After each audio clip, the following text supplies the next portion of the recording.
Halo sobat-sobat semua, kembali lagi di channel Behold. Kali ini saya akan melanjutkan merangkum alur cerita film Pokemon Diamond and Pearl. Pokemon kontes akan diadakan di Floaroma Town. Sebelum sampai ke sana, Satoshi dan kawan-kawan bertemu dengan segerombolan Bidoof serta Pikachu yang dipinjamkan demi memenuhi keinginan nenek-nenek.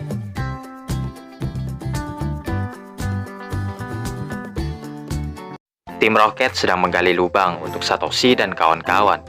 Belum selesai menggali, skop mereka menancap di kepala Steelix yang keluar dari dalam tanah. Ia marah sekali dan mulai mengejar tim Rocket. Tak jauh dari sana, Satoshi dan kawan-kawan sedang menyembuhkan Bidoof yang terluka. Di saat yang sama, tim Rocket membawa Steelix ke hadapan mereka. Bidoof mengarahkan mereka ke sarangnya.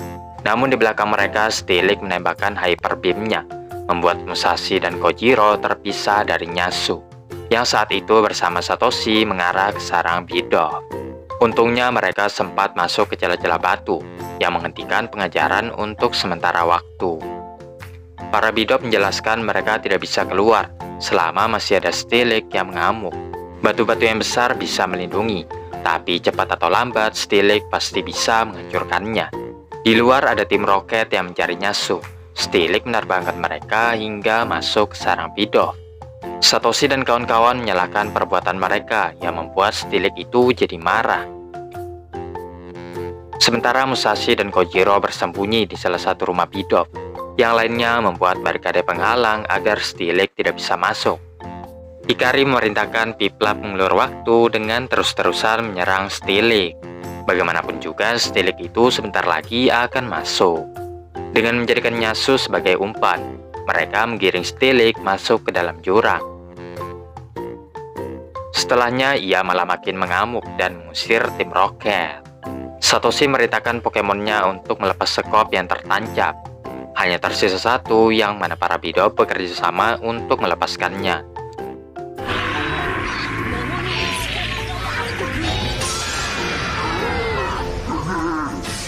Mereka pun berhasil melepaskan skop itu tanpa melukai Steelix. Steelix pun bisa pulang dengan aman, sementara Satoshi dan kawan-kawan melanjutkan perjalanan mereka. Sebelum Pokemon kontes tiba, Satoshi dan Hikari berlatih. Di tengah pelatihan, gadis bernama Tamami mengagumi Pikachu dan berniat meminjamnya selama 3 hari. Takeshi melakukan pendekatan, tetapi Croagunk siaga Poison Jab. Tamami menjelaskan ia punya nenek yang suka sekali membuat kue. Namun semenjak Pikachu-nya Sugar menghilang, ia jadi down. Oleh karena itulah Tamami meminta izin untuk meminjam Pikachu. Pikachu hanya perlu bertingkah seperti Sugar yang kerap menggaruk kepalanya dengan buntutnya. Mendapatkan persetujuan dari Satoshi, Pikachu dibawa menemui Nenek Amano yang senang sekali bisa bertemu dengan Sugar lagi. Nenek Amano kembali bersemangat, yakin bisa memenangkan lomba membuat kue. Nenek Amano lalu mengajak Pikachu memetik beberapa berry yang akan digunakan untuk perlombaan. Tim Rocket yang kebetulan lewat langsung tahu itu adalah Pikachu Satoshi dan meminta Nenek Amano menyerahkannya kepada mereka. Tanpa perlu bantuan, ternyata Nenek Amano bisa mengarahkan Pikachu dengan sangat baik. Tim Rocket pun bisa dikalahkan. Dulunya Nenek Amano adalah seorang koordinator yang pernah mengikuti Grand Festival. Nenek Amano lalu menantang Satoshi bertarung. Sebenarnya Satoshi ingin menolak, tapi nantinya bisa menyebabkan nenek jadi curiga. Satoshi pun terpaksa menerima tantangannya. Satoshi memilih Aipom untuk berhadapan dengan Pikachu. Nenek Amano bukan sembarang nenek, ia masih punya skill bertarung yang mumpuni. Tapi Satoshi juga tidak main-main, walaupun ia akan mengalahkan Pikachu-nya sendiri. Nenek Amano memilih menyerah daripada harus menyakiti Pikachu. Satoshi jadi khawatir, Nenek Amano akan benar-benar menganggap Pikachu sebagai Sugar. Ia pun turun ke bawah untuk memberitahukan hal yang sebenarnya. Sesampainya di sana, Nenek Amano terlebih dulu tahu, semenjak membawa Pikachu dari hutan barusan, Pikachu berbeda sekali dengan Sugar yang ia kenal. Berry ini tidak akan terbuka kalau diserang Sugar, maka Sugar pergi demi melatih kekuatannya. Tim Rocket tiba-tiba muncul dan merebut Pikachu. Pengejaran terhadap tim Rocket pun dilakukan, tapi mereka tidak bisa mencapainya. Di saat itulah muncul Sugar yang kini telah berevolusi menjadi Raichu, menghentikan tim Rocket dengan Thunderbolt. Sugar melancarkan fokus punch lalu menyelamatkan Pikachu dari tim Rocket.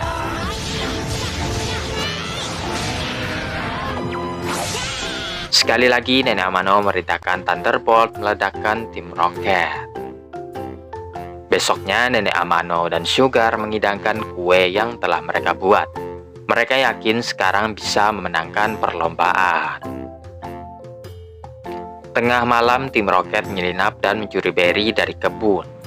Terlihat sosok Pokemon misterius yang melancarkan Magical Leap untuk menerbangkan tim Rocket. Keesokan harinya Satoshi dan kawan-kawan tiba di Floarama Town, di mana akan diadakan Pokemon Kontes. Legenda mengatakan bahwa dulu ada wanita cantik yang berdiam di atas puncak, yang menyebabkan bunga-bunga terus bertebaran di kota ini. Hikari juga menjelaskan tentang Poffin, snack yang dibuat untuk meningkatkan kondisi Pokemon.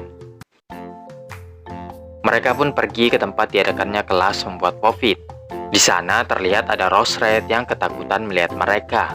Pemiliknya adalah Tsubomi yang langsung digoda oleh Takeshi.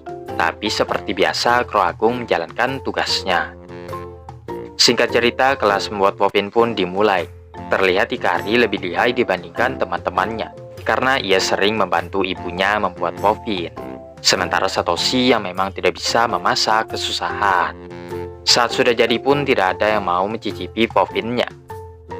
Lalu Hikari yang katanya lihai malah menyajikan Poffin yang tidak enak sama sekali. Mungkin Hikari harus membuat jenis yang berbeda dengan yang biasa ia buat. Rosered itu terlihat sangat pemalu dan ketakutan, sama seperti pertama kalinya Tsubomi menemukannya di Pokemon Center. Tsubomi mengalungkan shellnya untuk Badu, lalu merawatnya hingga berevolusi menjadi Rosered. Nyasu merasakan Poffin Tsubomi yang rasanya enak sekali. Tim Rocket pun berencana mencuri Poffin untuk dijual agar cepat kaya. Tim Rocket memulai rencana dengan mengisap beri di kebun Tsubomi. Satoshi dan kawan-kawan berusaha menghalangi mereka, sehingga pertempuran pun tak terelakkan lagi.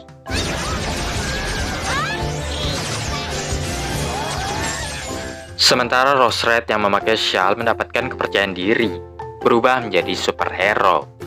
Tim Rocket mengurung Satoshi dan kawan-kawan. Nyasu yang tahu kelemahan Rosered merebut shell-nya. Tanpa itu, Rosered hanyalah pecundang.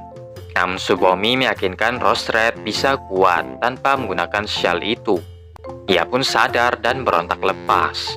Satoshi dan kawan-kawan yang telah bebas menghajar tim Rocket tanpa ampun, sehingga mereka pamit undur diri.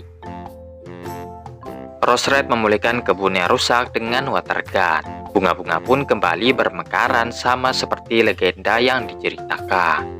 Beberapa saat kemudian, Hikari akhirnya berhasil membuat Poffin yang enak. Ini semua berkat diajarkan oleh Tsubomi.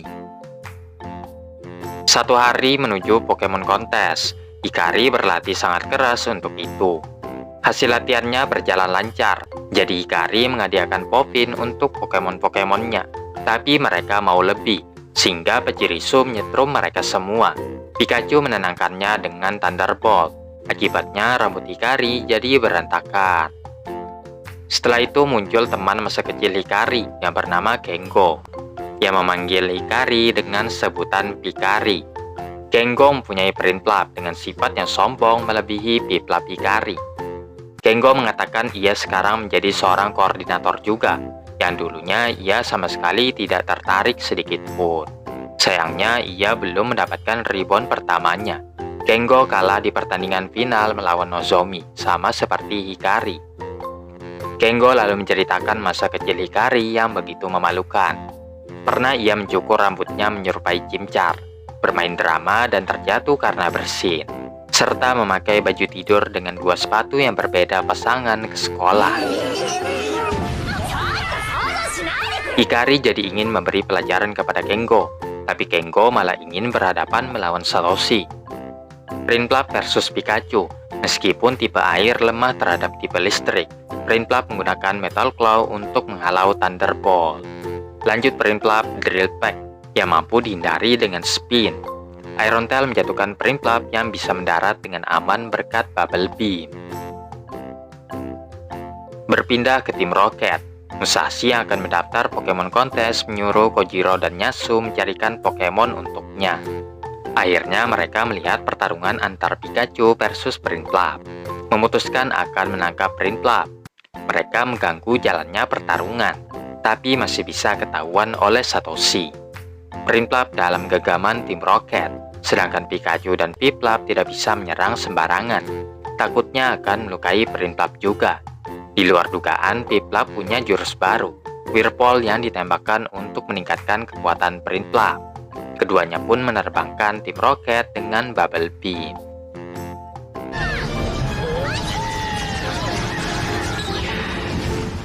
Sepulangnya, Musashi marah sekali. Apa boleh buat, ia terpaksa menggunakan Pokemon seadanya. Besoknya Pokemon kontes dimulai, di mana Satoshi dan Takeshi serta Kojiro dan Nyasu menyemangati dari bangku penonton. Di backstage, Hikari menggoda Kengo dengan berpenampilan cantik. Wajahnya sempat memerah melihat Hikari. Hikari tampil lebih dulu, Pachirisu dipilihnya. Tak sengaja tersandung, ia berguling ke arah juri.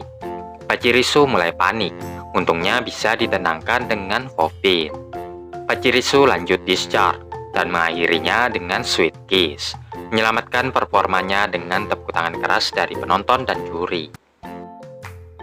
Meskipun begitu, Hikari masih khawatir dengan penampilannya.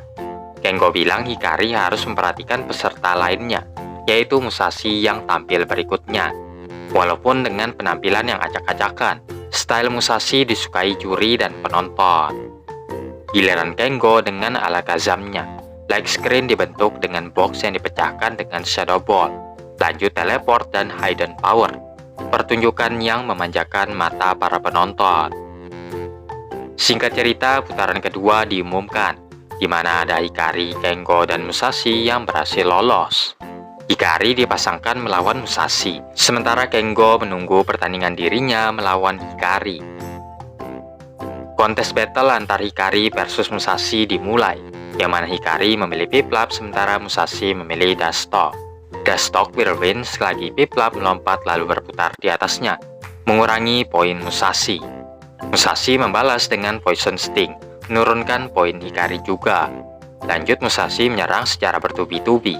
Piplup menahan setiap serangan lalu meledakkannya, hingga mengurangi setengah poin Musashi.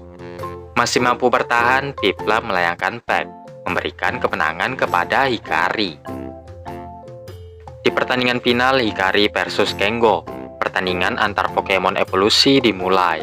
Mereka sama-sama Bubble Beam, disambung pack yang diblok dengan Metal Claw. Drill Peck menahan Piplup lalu dilemparkan ke atas. Piplup membalas serangan yang ditahannya barusan. Kemudian Piplup melancarkan Whirlpool, mengurangi poin Kengo tapi kurang efektif terhadap Prinplup. Prinplup menghancurkan Whirlpool dengan Bubble Beam, dilanjutkan Mist untuk mengaburkan penglihatan Piplup. Sekali lagi Whirlpool tapi dinaiki oleh Piplup. Prinplup diperintahkan melakukan hal yang sama, beradu serangan Peck dan juga Metal Claw. Terakhir adalah Bubble Beam karena waktu pertandingan telah habis. Pertandingan ini dimenangkan Hikari dengan selisih tipis. Hikari berhak mendapatkan ribbon pertamanya, Floaroma Ribbon. Hikari menunjukkan kepada ibunya bahwa ia telah mendapatkan ribbon. Kata ibunya jangan cepat puas dengan hasil yang sekarang. Kengo menantikan pertandingan melawan Hikari lagi. Hikari kesal karena dipanggil Hikari terus. Tidak ada yang boleh tahu mengapa ia dipanggil seperti itu.